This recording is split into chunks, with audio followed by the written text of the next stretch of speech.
Aujourd'hui, c'est avec le cœur serré que je présenterai ce numéro. Il y a maintenant quelques jours, le Sénégal a vécu une tragédie. Je veux parler de la mort de 11 bébés dans l'incendie qui a ravagé l'unité néonatale de Tivaouane. Le drame a semé la consternation au Sénégal et a remis en lumière les carences des systèmes de santé en Afrique. Parce qu'il faut en parler aujourd'hui plus que jamais. Let's go!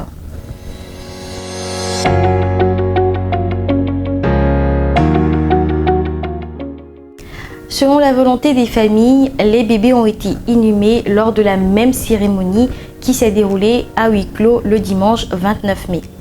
Avant, le chef d'État sénégalais avait décrété 3 jours de deuil national.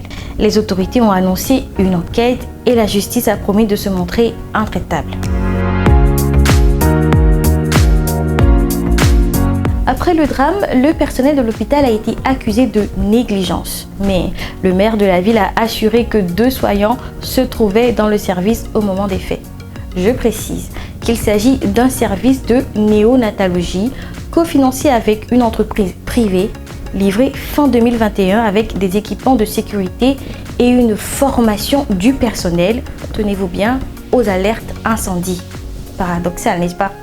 En représailles, le président Macky Sall a limogé son ministre de la Santé et a reconnu l'obsolescence du système de santé sénégalais. Un audit complet des services de néonatalité a été ordonné. En un an, c'est au moins le 3e événement avec la mort d'enfants dans un hôpital public au Sénégal. En avril 2021, 4 nouveau-nés sont décédés dans l'incendie d'un service de néonatologie à l'hôpital de Linguère. En avril 2022, une femme enceinte, Astou Sokna, est décédée avec son bébé après une longue agonie. La jeune femme avait attendu pendant une vingtaine d'heures la césarienne qui devait faire naître son enfant. 3 sages-femmes avaient alors été condamnées par un tribunal sénégalais à 6 mois de prison avec sursis pour non-assistance à personne en danger.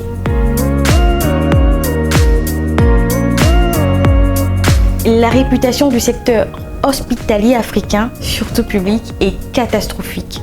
Plusieurs reportages présentent un système malade, sous-financé, avec des infrastructures et du matériel mal entretenu et un personnel sous-payé et démoralisé. Selon une enquête de l'Institut de sondage panafricain Afrobarometer, réalisée avant la pandémie de Covid-19, 53% des Africains ont déclaré avoir manqué de soins nécessaires au moins une fois. Les taux les plus forts ont été prélevés au Gabon, au Togo, au Niger et en Guinée. Mais même dans les pays où les structures sont plus nombreuses, le service n'est pas forcément assuré.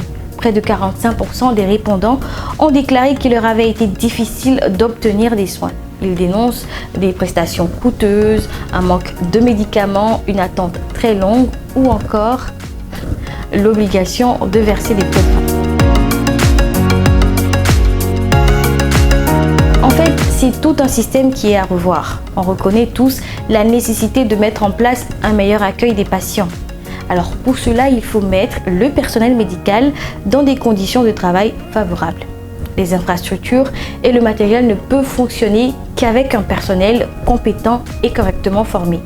Alors, c'est un autre débat, mais si l'Afrique, qui est déjà un désert médical, grandeur nature, continue de subir la fuite des cerveaux et le manque de spécialistes, le tableau n'est pas rassurant. On a longtemps compté sur le secteur privé pour assurer les soins de santé en Afrique, en partant du principe que les Africains sont habitués à payer pour ce service. Mais selon Gilles Yabi, fondateur du think tank Wati et auteur d'un rapport sur les systèmes de santé en Afrique, les alternatives privées ne peuvent pas compenser le vide laissé par le public. Se faire soigner dans un hôpital privé doit rester un choix, car tout le monde n'en a pas les moyens. Le privé doit être complémentaire et non principal. Je vous assure que la justice sera implacable, je dois dire, implacable et je précise, avec toute personne dont la responsabilité se trouverait être engagée.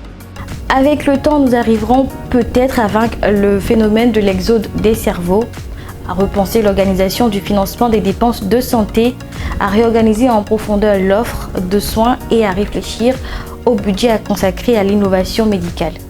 En tout cas, toute l'équipe de Kayamaga souhaite beaucoup de courage aux familles des nouveau-nés disparus dans cet incendie.